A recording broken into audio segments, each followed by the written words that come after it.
Srila Prabhupada writes that his Hare Krishna Society's ISKCON leaders have a great responsibility, and that misuse of that responsibility will lead to great punishment. At this point in time, most honest people agree that these leaders have misused their authority and responsibility. Thus, the only question left remaining is, how badly have they misused their authority? And as such, how badly will they be punished? We'd like to cite some points from the Vedic Shastra on these issues to evaluate such questions. First of all, the Sri Upanishad says that when deviated people concoct false gurus, such as the currently disconnected branch of ISKCON with its over 230 voted-in bogus gurus so far, it's actually far better that these deviated people had never even heard of the Vedas. So in other words, it's a severe offense to the Vedas to make false gurus. Such people are called Vedavada Radha, or persons who corrupt and distort the Vedas by concocting these false guru projects, and as such their future is always very dark. Such false religionists are also condemned in the Bhagavad Gita, since they simply create an atmosphere of cheating in the name of religion, and thus they alienate the mass of people away from God. In other words, these false religionists are working against the purpose, aim, object, and intent of God. Hence, these miscreants are punished much more severely than the ordinary man by the agents of God. Indeed, all bona fide Shastra agrees that these false religionists are cast into a much more severe hell than the ordinary man, because the ordinary man is not trying to cheat people in the name of religion and usurp property, money, and assets in the name of God. The Sri Upanishad confirms that these bogus guru regimes, as we find in the current corporate ISKCON, are going to be punished far worse than the ordinary man, because they are vastly more sinful than the ordinary man due to their misrepresenting the aim and purposes of God. The Sri Upanishad sums up false guru regimes, like we find in ISKCON, as well as their vociferous supporters, are destined for the most obnoxious regions of the universe after their spiritual master business is over.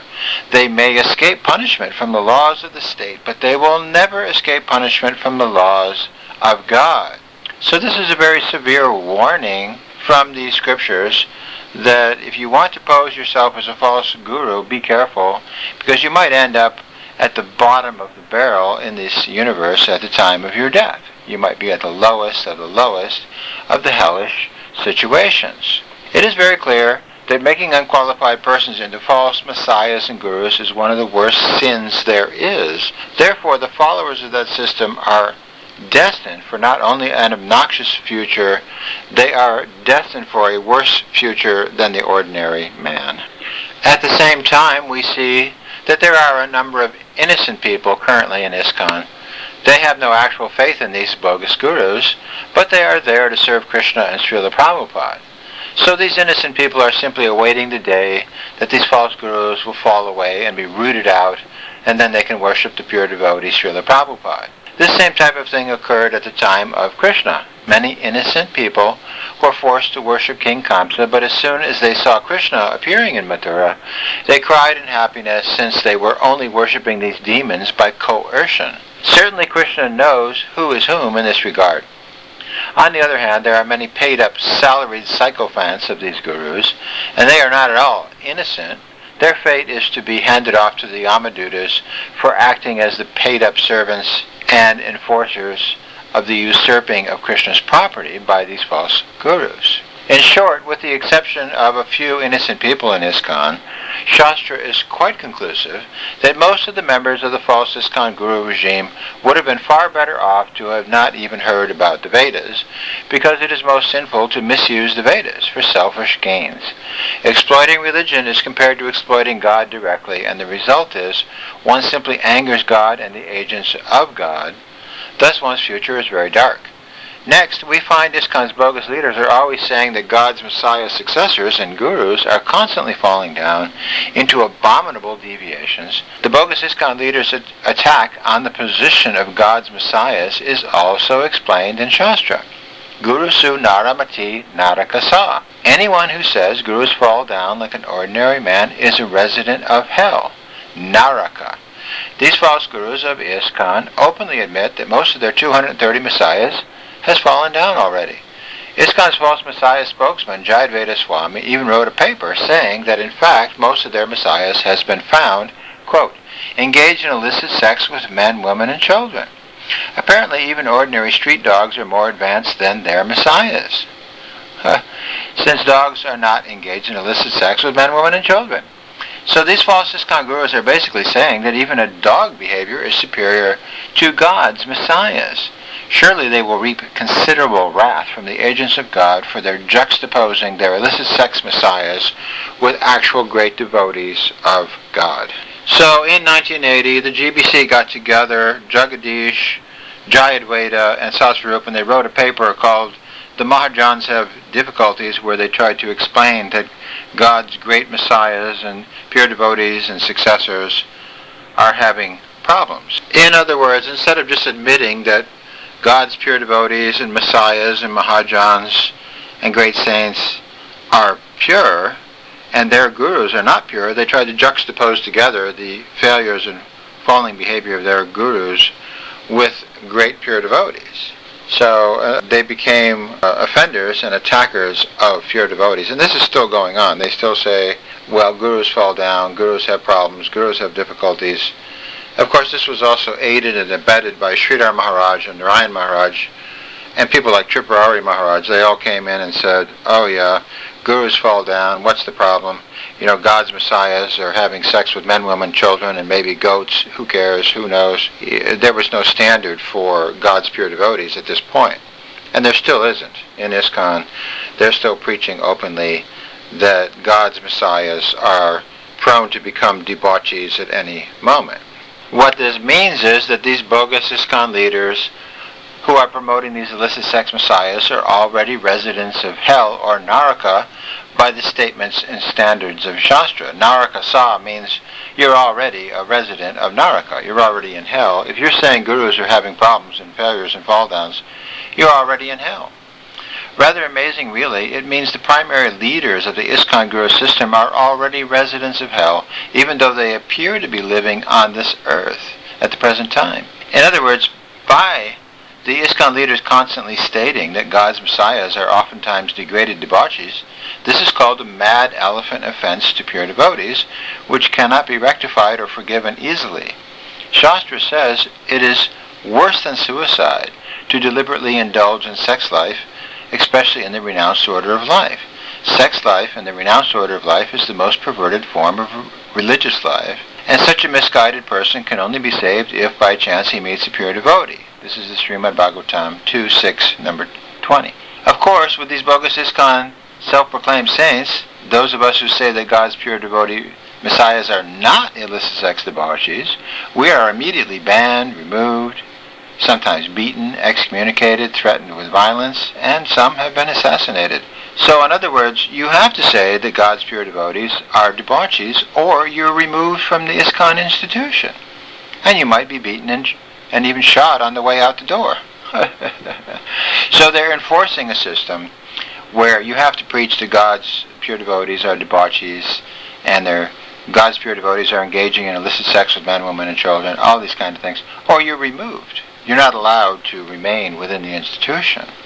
So this is very, of course, a difficult situation for a sincere devotee, because really what we call this is the enforced cult ritualistic worship of homosexual pedophile messiahs program. Okay, it's enforced. You have to worship homosexuals, you have to worship child molesters, you have to worship people having illicit sex, you have to worship people taking drugs, because it's enforced. Violently enforced, with thuggery. So not only are they taking people away from the standards that are being taught by God, but they're forcing people by coercion, by violence. You have to worship debauchees and false messiahs, or face very severe reactions. Needless to say, people who do this will face very severe reactions on the hellish planets which they are destined to go to. If you enforce making people worship bogus people as saints, you will be forced to suffer terribly. That's what Shastra is telling us. Anyway, it's summed up very nicely here that when a person promotes himself as a renounced saintly person and he's having illicit sex, this is the most perverted form of religious life. So these ISKCON leaders are promoting the most perverted form of religious life in the name of religion. Will that make God happy? Not likely. Shastra furthermore says that persons who imitate pure devotees and gurus are never forgiven by the Lord nor any agents of the Lord.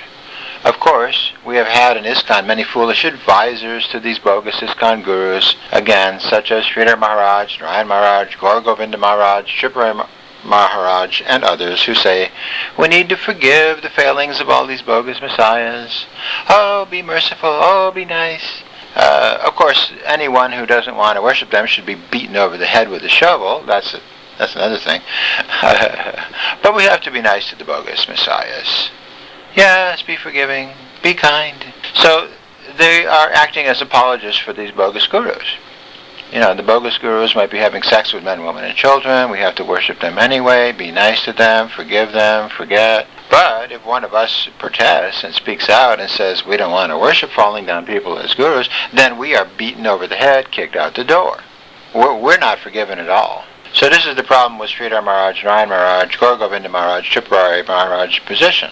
They're very forgiving, mentality towards the false gurus, but they're not at all forgiving towards those of us who are protesting false gurus. So whose side are they on? We have to forgive Satan when he poses as Jesus, but if somebody says Satan is not Jesus, we should kick him out the door. To illustrate the fate of these bogus ISKCON gurus, we cite a verse from the 5th canto of Srimad Bhagavatam. A person who appropriates another's legitimate wife, children, or money is arrested at the time of death by the fierce Yamadutas who bind him with the rope of time and forcibly throw him into the hellish planet known as Tamisra. On this very dark planet, the sinful man is chastised by the Yamadutas who beat and rebuke him. He is starved and he is given no water to drink. Thus the wrathful assistants of Yamaraj cause him severe suffering, and sometimes he faints from their chastisement. Okay, this verse clearly applies to these false gurus. They have had most of the members of ISKCON society removed so they could steal away the rightful property and assets of citizens of ISKCON. Notice also that if one takes money meant for others' children, one has to go to hell. Imagine then the fate of these false gurus who stole the ISKCON funds meant to care for programs such as these ISKCON school children, thereby creating a situation where many of the children ended up with not enough food, or clothes, or blankets, or soap, or ordinary supplies. Some of these children now have stunted, growth. They're smaller than other children their age, now that they've grown up. Some of them had their teeth fall out because they didn't get proper nourishment when they were growing up, and they have other health problems. Of course, some of them just died from medical negligence. They were not given the proper medical treatment that they needed. Meanwhile, these gurus will spend $200,000 going to the Cedar Sinai Hospital when they have a little problem. So, in other words, they stole the money meant to care for these children to use for themselves. So imagine the hell that these people are going to go to when we just quoted here that a person who appropriates another's money goes to hell. So they stole this money from the ISKCON children, used it for themselves so they could become fat pigs. And one of them, like Jayapataka, he became fat as a giant elephant. He weighed, 400 pounds. He was just huge. And then he had a stroke because, he stole all this food from the children to eat for himself, and then, he suffered himself a reaction. So he's stealing so much food, he's becoming ill himself by so much stealing. So what's worse is these false gurus brought in their own hand selected team of child abusers, beaters, and molesters to infest the schools with their own abominable program of mass child molesting, which created, for example, an epidemic of anal reconstructive surgery for the boys in these gurus' schools. So not only the children are being starved, they're being beaten. They're being abused. They're being sexually abused. They're having an epidemic of anal reconstructive surgery while these gurus are sitting around getting fat as hogs. So will they become hogs in their future life? Well, eventually, yes, but may have to suffer some very hellish situations before they're advanced enough to become a hog. But they will become hogs because they lived like hogs. They hogged all the money meant for children and stole it for themselves. In other words, these bogus gurus siphoned off the money meant to care for these children so they could live a luxurious lifestyle of 5-star hotels, servants, big feasts, big cars, and other jet-set conditions. Meanwhile, these gurus forced the children to be in a condition of being starved, beaten, abused, and molested. Of course, even in ordinary, mundane life, people who treat children like this are considered as satanic sinners destined for the darkest hells. At the same time, by their program of mass molesting, perhaps thousands of children, these gurus were sued for $400 million and they bankrupted the entire ISKCON society as a result of their, mistreatment of these children. Now, I'll give you an illustration of the type of argument we get from these people quite commonly. They'll say, well, we didn't know this was going on. And I'll give you an example. I was in Los Angeles. A picture of Harikesh was on the altar. They were worshiping Harikesh, as good as God, as a person like Jesus. They're offering foodstuffs to a picture of Harikesh. So I go outside, and there's Svabas, Emil Becca, Mayapur Shasi, Robert Owen, Ratnabhushan, Wayne Seltzer, Govinda Dutt, Dennis Brown, and I say, hey, we have a picture of a guy on the altar right now. He's being worshipped as good as Jesus, but he just wrote a letter saying it's okay for gurus to wear condoms. Gurus should wear condoms when they're having sex with their therapist. So I said, having his picture on the altar is equal to worshiping a used condom on the altar. Why is this person who is, having illicit sex with his therapist, wearing condoms, why is he being worshipped as good as Jesus here? And his picture is on the altar here in the ISKCON temple. And they said, well, that's not our problem. You have to talk to the deity worship program of ISKCON. Well, the deity worship program of ISKCON says that gurus have illicit sex with men, women, and children. So, I'm not going to have any luck there either. But basically what they're saying is, hey, who cares if we're worshiping a used condom here on the altar? Who cares if used condoms are being equated with God? The guru is equal to God. A used condom is equal to their guru, so therefore they're saying a used condom is the same as God. That's fine. We have to worship used condoms, and that's going to take us to God. That's their whole idea. So they can't never say they didn't know, because people like me were coming up and saying, hey, wait a minute, your gurus are having illicit sex with their therapist. They're writing letters advising everybody to wear condoms while they're having illicit sex, so you guys are worshiping condoms and illicit sex and the whole thing here on the altar. And you got a picture of this person on the altar saying he's equal to Jesus. And you all know about it. So, yeah, so they can't say they don't know. So when they meet the Yamadutas and they are taken to the planet of Yamaraj, they're going to argue the same thing. They're going to say, well, we didn't know. No. Yamaraj is going to say, no. You did know. You knew that these people were having illicit sex. You knew they were taking drugs. You knew they were doing all these bogus things, and you put their picture on the altar right next to God's feet. And you had people worshiping them. You had millions of people all over the world worshiping your condom program. They will not be able to argue at that time when they meet with Yamaraj that they didn't know. They did know because people like me told them, but also they just knew it because everyone was talking about this at the time.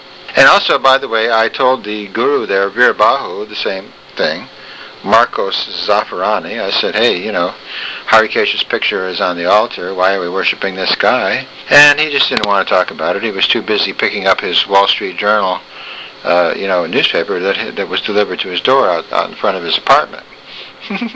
So he's reading the Wall Street Journal. He doesn't care, who or what is being worshipped in ISKCON. They don't care. So this is another problem. But at the same time, this is enforced. As soon as you say, hey, I don't want to worship some guy who's wearing condoms, bam! You get beat up down there in Los Angeles. I know people who got beat up down there. They had their teeth punched out because they said, hey, gurus don't wear condoms. Gurus aren't having illicit sex. As soon as you say Jesus and messiahs and God's pure devotees are not out there having illicit sex, they're not wearing condoms, they're not having sex with their therapist, bam! You get hit over the head. You get kicked out on the street. You're out. You're out. As soon as you say Jesus is not a debauchee, bam! You get beat the crap beat out of you down there. Now what happens to these people? Well, according to Shastra, if you beat up devotees, you have to go through the stone rollers at Yamraja's planet. You're squeezed in the stone rollers over and over again. And you don't die. You just squeezed between these stone rollers, just like sugar cane is squeezed in between rollers. In fact, that's what it says in the Shastra. It says you are squeezed just like a sugar cane is squeezed between rollers. So that's what happens to these kinds of people in their future. And they won't die. They'll just have to suffer over and over again. Now, another Bhagavatam verse says that if you use sly cheating techniques to steal from another man, you're cast into a hell known as Andhatamisra, where you're just beaten so badly by the Yamadutas that you go blind. Andhatamisra means you're blind. You become blind by being beaten so bad. Now, this is also interesting. A person who gives false witness, he gets thrown over and over off of a mountain, and he doesn't die. He's just thrown off of a mountain. He lands on rocks below.